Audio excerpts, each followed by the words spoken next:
My name is Maria, and you're listening to the podcast where we deconstruct someone's PhD experience so that you can reconstruct your own. This is a journey with many challenges, but you might find yourself in a similar situation as one of the guests here. Enjoy listening.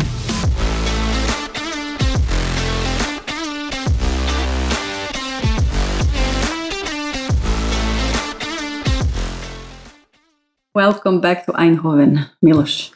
Thank you. It was nice to see you again after so many months.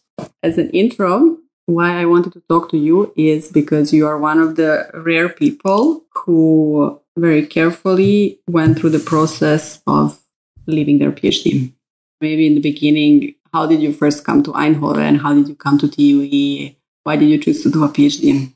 Well, let me try to refresh my memory actually first. No problem. I was living in Barcelona after I finished my master's there, and I was very involved in data work. Everything related to data. I worked for consultancy, so a bunch of projects, aerospace industry, and similar things. And then at some point, decided that I want to change. And I was always kind of keen on doing a bit of research. The main thing there is that I actually stayed very well connected with my master program as an alumni.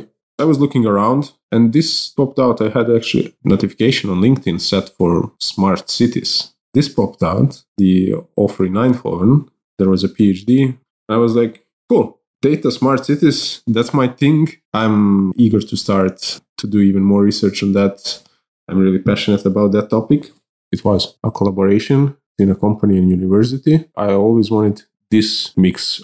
That's what led me to apply. And then after a couple of rounds, decision was whether I should take that or maybe go with some other offers in the industry. And I thought, yeah, this would be a nice change. Came here, visited the city. It was quite a big change from Barcelona, but I also needed that calmness a bit. So I liked it and I was like, okay, time to try this. I was going with that idea. I want to try. What was the company that was involved in the PhD? Because you say it was kind of industrial PhD. Yeah, so that was the program with KPN and TUE, mostly focused on connectivity, so a bunch of research in 5G and things like that. And how did it start, the PhD? Because you were super excited. Yeah, it started great actually, starting everything new. It was a lot of interactions, figuring out my place there, figuring out how this fits in a bigger collaboration, figuring out what the topic exactly should be, figure out where this academic part of the research would fit, and try to align that with company and expectation of this connected future, and also align that to my vision of what I think should be done in the cities, in urban mobility and things like that. So you also like this freedom in the PhD that you get to put your own vision in it. You get to decide in what direction these smart cities are going to be connected. Yeah, indeed. That was a really nice part. That was something that was from the start given to me. Of course, there are guidelines and of course there are scopes of the project and things like that. But that putting the vision of where you want your research to contribute, that was something really nice. The main benefit of that, and I really had super nice supervisors as well, both from the university and from the company. And that collaboration was also really nice. So I was kind of in a happy place there. Tell me more what happened between this happy place and leaving this happy place. I'm not sure. I cannot actually define one event or one thing. Reaching that 2-year mark made me think, okay, now is the halfway. Where do I want to see myself in 2 years? What do I want to be in 2 years? And where do I want to be in 2 years? And just to be clear, this was not the decision that I just woke up one morning and I was like clear where I want to be. I reached the point that I didn't want to stay in academia. So that was the first decision. That meant still I have 2 years of PhD to finish. So when you ask yourself, where do I want to be? The answer was not in academia. Yeah, that was the first answer. And why? Because the reason I like this project and the reason I started this is I wanted to change things. I wanted to make something that's impactful and things like that. I also had these pink glasses towards academia. I assumed you go there and everybody's working on the cutting edge technologies. Everybody's working on science fiction things. It would be the same with this. I do the research and then this research contributes to a better change. At that moment, I was involved enough in academia to realize that this goes a bit differently. More towards something like actually delivering the products was where I wanted to be. whether that's a startup R&D company, something like that was popping out. Soon after that came the point, okay, how do I reach that point? And in most cases, academia was not the answer. That was the part that slowly led me to make this decision. Before I worked in consultancy, I liked the contact with people. I liked all the traveling. I liked all the dealing with business people, sales people, marketing people. I liked to see products being delivered and making the value. With the results of this PhD, then you could grab that and kind of create a startup and actually start building that. I was thinking about that, maybe working in parallel in all of these scenarios. Again, I didn't see myself being fully committed to the PhD. I didn't also want to work on something that I cannot be fully committed. That's how I felt. I was thinking that would be not betrayal of people around me, but if I cannot commit 100% to something, then I want to be honest with that.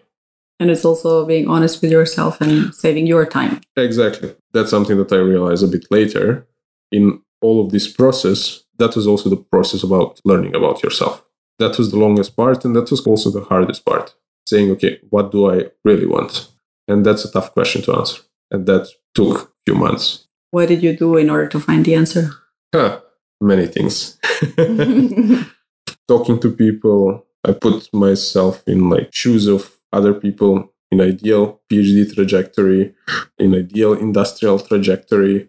I talk to many people and I try to kind of balance what is the value of PhD will bring me in this goal that I want to reach. Navigating here and there, I figured out that I want to be in more of this product-focused environment. Parts of realizing this was also academic conferences, right? For me, it was it's a paper. I'm proud that I produced it and I'm happy for that, but it's a paper. I never felt that it was enough for me. If I would see something from that paper being made and run physically, whatever that means in the software and data world, I would be way, way more happy. From this perspective, now I think that was a good decision because I think I will reach the same conclusion just after a longer period of time. You say you asked yourself this question, where do I want to be midway? Is that something you asked yourself before? I think I did. And I think I had these pink glasses about the academia. I was thinking that this will help me reach this point where I can actually, let's call it, change the world. Okay, so after but years. Change the world for myself, whatever that means, being happy with what I'm contributing at. And 2 years, it was halfway, as in an esports game. Half time is a way to make a break and rethink the strategy for the next half. Yeah. So that was kind of my approach. I have 2 more years, given what I know now. Where do I want to be? That simply didn't align with the path that I was taking. I got in the meanwhile the advice, don't think about the next place you want to be. Think about the place after that and see how you can adjust your next place to reach that goal. Take 2 steps ahead. Yeah, exactly. I was okay, what I want to reach. I definitely want to go back to industry and I definitely want to be focused on product. Does that mean as a developer, as data engineer, or what I'm currently as a product manager that I didn't have completely clear, but it was clear the direction I want to go. The next step was does the PhD help me get there? At that point, I only saw one value, having the degree and having the doctor in front of your name. That would be satisfactory for me. Probably for my family, it would be super nice to brag about, but then that wouldn't help me at all on the way where I wanted to reach. Quite the opposite, these 2 years of extra work would leave me at the same position where I was now. And even maybe bring more frustration once you realize that it's not bringing you anywhere? Yeah, definitely. One of the close friends from university actually decided to also leave, except he didn't quit. He had a prolongation of the contract and then he decided he doesn't want to prolong it anymore. He reached the point that I'm kind of done with this. I need to do something else for my own sanity. From one side, supporting him, I was also kind of figuring out about myself. Talking with him and trying to be supportive for him, I also learned a lot about me. I actually apply this a lot with other people, talking, analyzing stuff, and in the process learning about myself. Could you outline how did this process look like? What did you discover about yourself? I put myself in the state of mind that I was really focusing on what makes me happy. Going through this and talking with other people and what makes them happy. Part of this process that you don't do consciously, but after deep talks and small talks, when it settles down in your brain, and of course, talking with a bunch of other friends that stayed in the industry, but also some other ones that are in academia, sharing their experiences, what are their struggles, what do they like about it. It was especially fun explaining my friends that were working in the industry how the work in academia looks like and what it actually entails. Through that, I was seeing that they had a different picture, and I had the same picture when I joined the academia. Because this is this in classes, you focus on theories, but cutting edge stuff and things like that. And focusing on exploring new stuff. That's the period when I started my pilot training. After that, I realized how you feel when something makes you happy versus something that you don't have feelings towards. So for this first license, you have to pass 9 exams, and some of them are quite theoretical. Under which convention are the planes being registered and what does it mean for their rights? 9 exams that I sat down and studied for like a few weeks after work. You go and you do 9 exams in a day. When I did a retrospective on that process, I was spending 2 hours after work just sitting and studying, going through the exams, and I realized I didn't find any of that difficult for a moment. That made me super happy. I would like to feel about whatever I work this happy. That feeling was not there when I was thinking I need to continue for 2 more years doing PhD. That was kind of a signal of maybe I should rethink either I'm doing something wrong or maybe I shouldn't be doing it at all.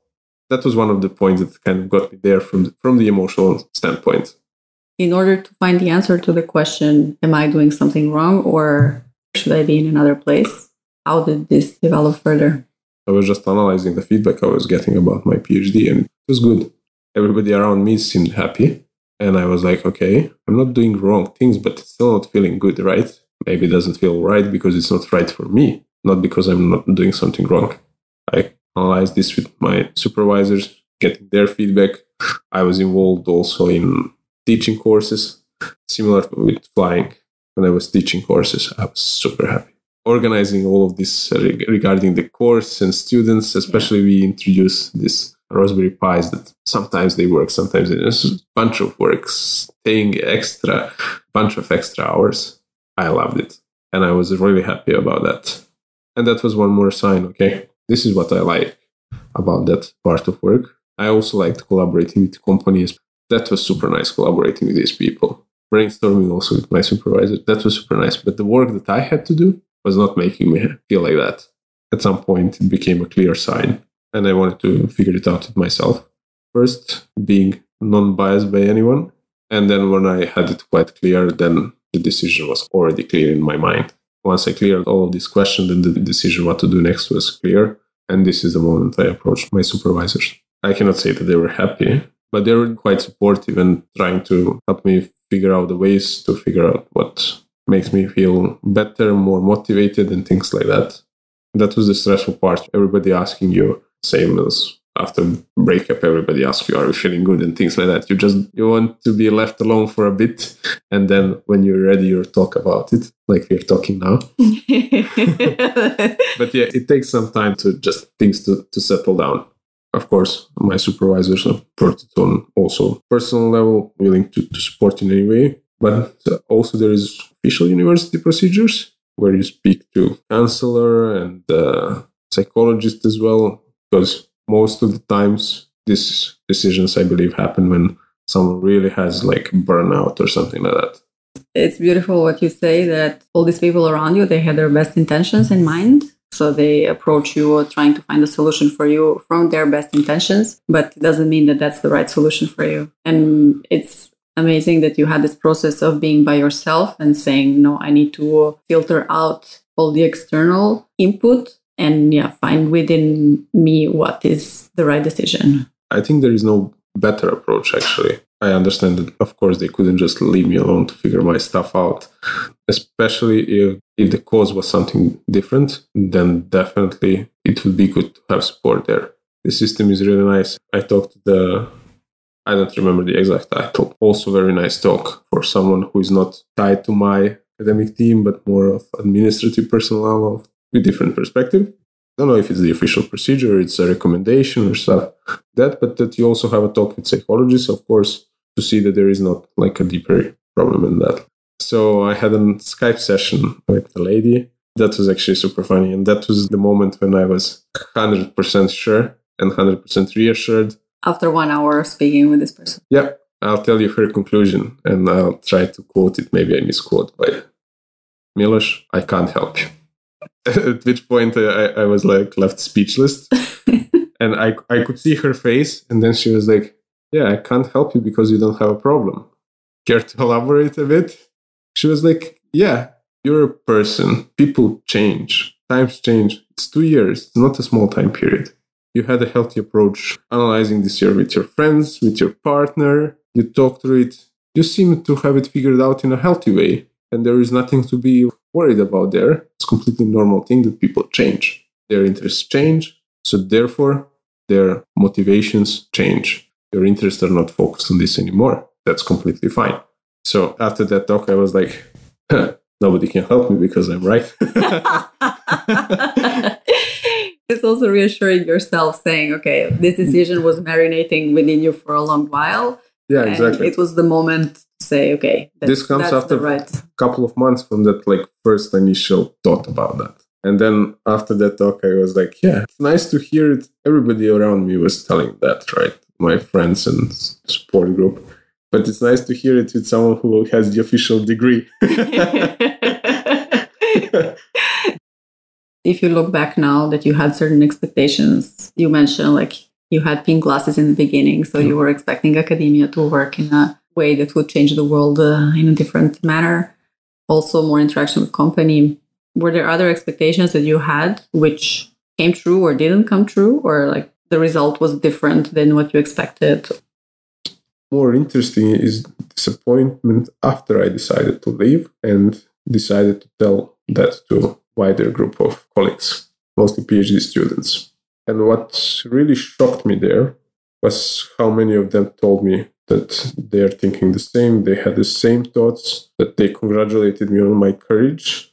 That was for me shocking. I was like, courage to change to something that I like doing. At that point, I was like, how is it possible there are so many people that are not satisfied?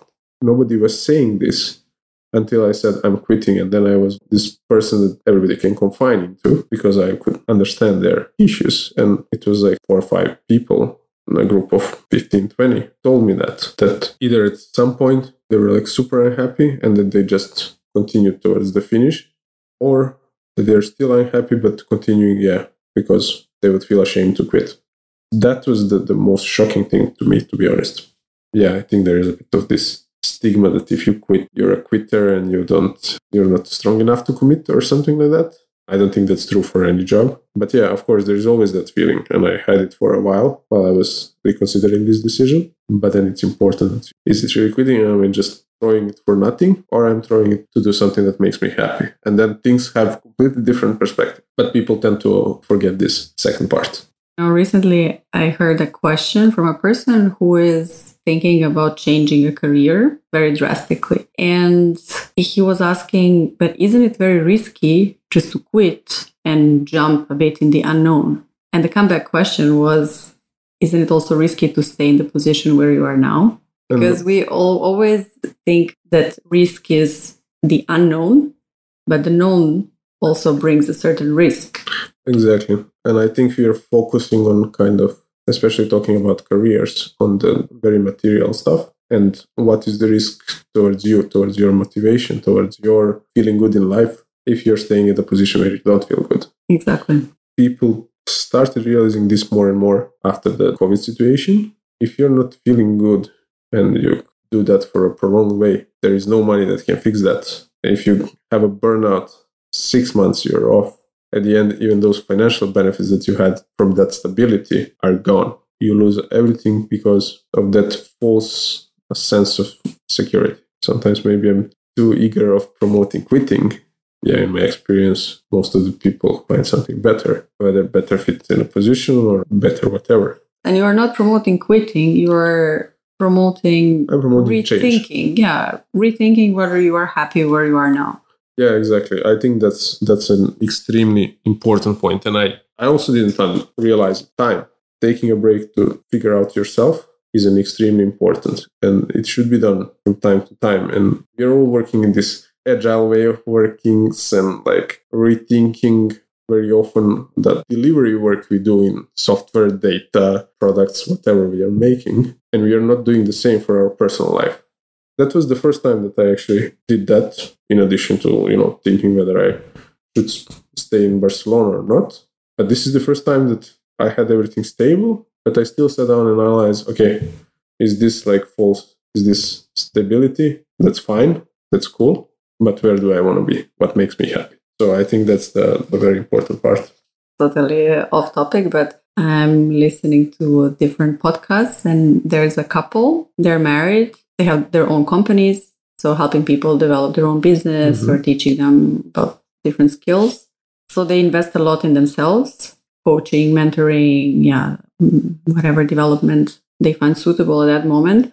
That also means that they evolve, things change very fast. So they also say that every 6 months, they sit together and they look back at their life for the past 6 months. Was it something they liked? What they would like to have more of? What they would like to have less of? And they also ask each other, do they still choose each other? That's a really important question. And I think nobody of us asking ourselves that. Yeah, I found it like amazing, because you change. Doesn't matter if it's 6 months or 1 year, whatever period it is.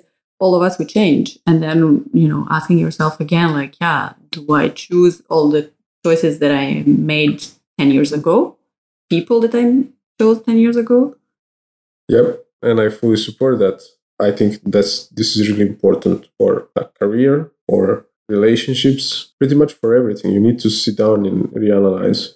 This is the most valuable lesson that I learned from this period. If things are going good, stable, then it's the perfect time to sit and reevaluate. That's also the easiest period to do it, because I think if you don't have a job and you're financially pressed, then of course you're trying to grab for survival. Priorities are different. Yeah, exactly. But when you're stable, you should sit and analyze, okay, am I happy? Where am I? What would I change? What would I not change? After that experience and other experiences in personal life, it's something that should be like maybe not put in the calendar, but done on a regular basis. If you're doing this for our work to retrospectively analyze how we feel as a team, why are we not doing it as individuals or couples? Definitely. And when you say put in the calendar, I'm thinking if you're preparing for a marathon, for example, you are going to plan a couple of months in advance. How much are you going to be running this month, next month, what are you going to be eating, etc. So there's going to be a detailed planning. But also, where you want to be in life requires as well a detailed planning. And then in order to go faster and get to the point where you want to be. True. Personally, I don't like to plan my personal life in calendar because I have plenty of planning at work. But I think it should be done. Tell me now about the place where you are now. What happened after the PhD?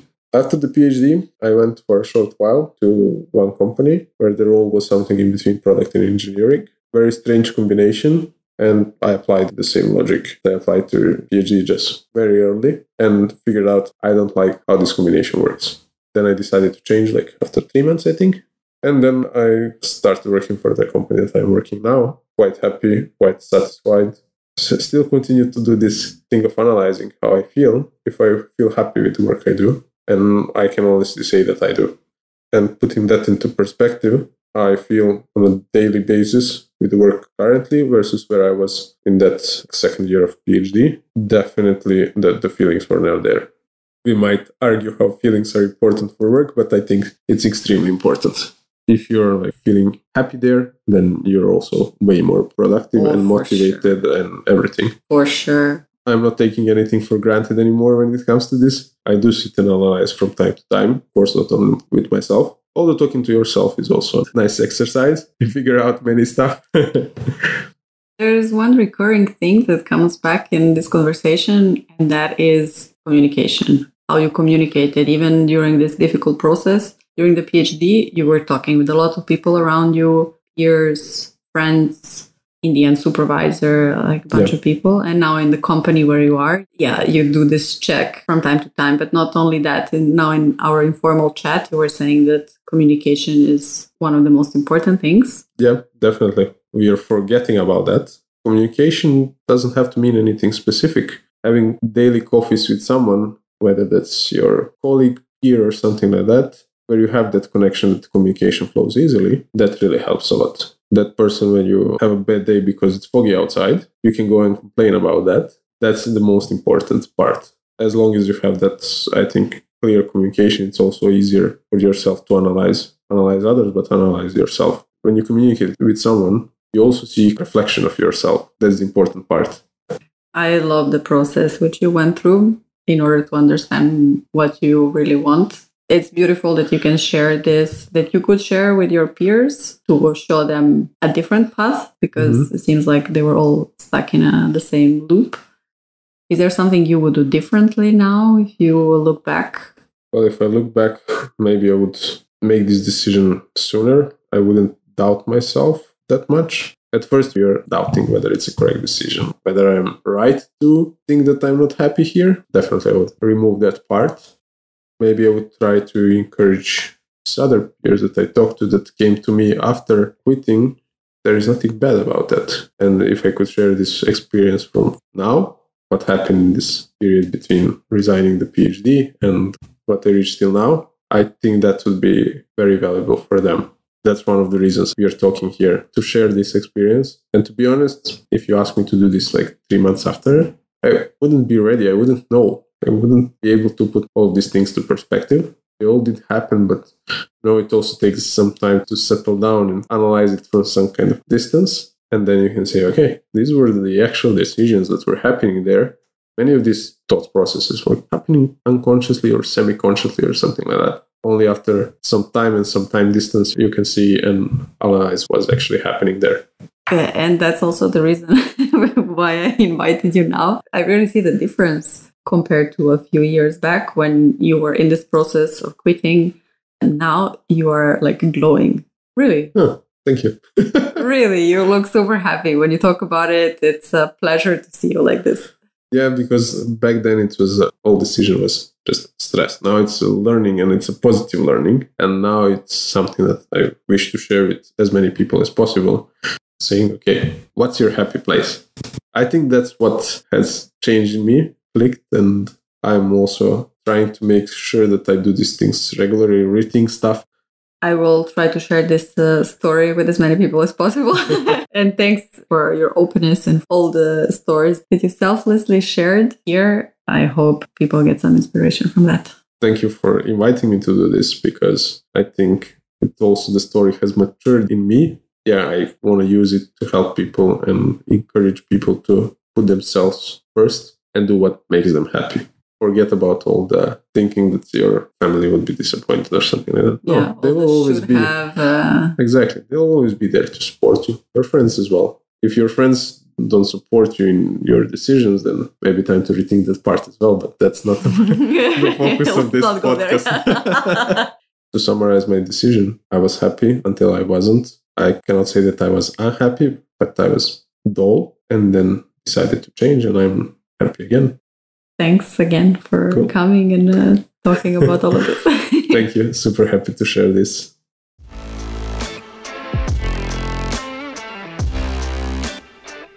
Thanks for listening to this podcast episode. If there was anything that you discovered or found remotely interesting, do share. I'm always curious to hear what is it that you resonated with. See you in the next episode.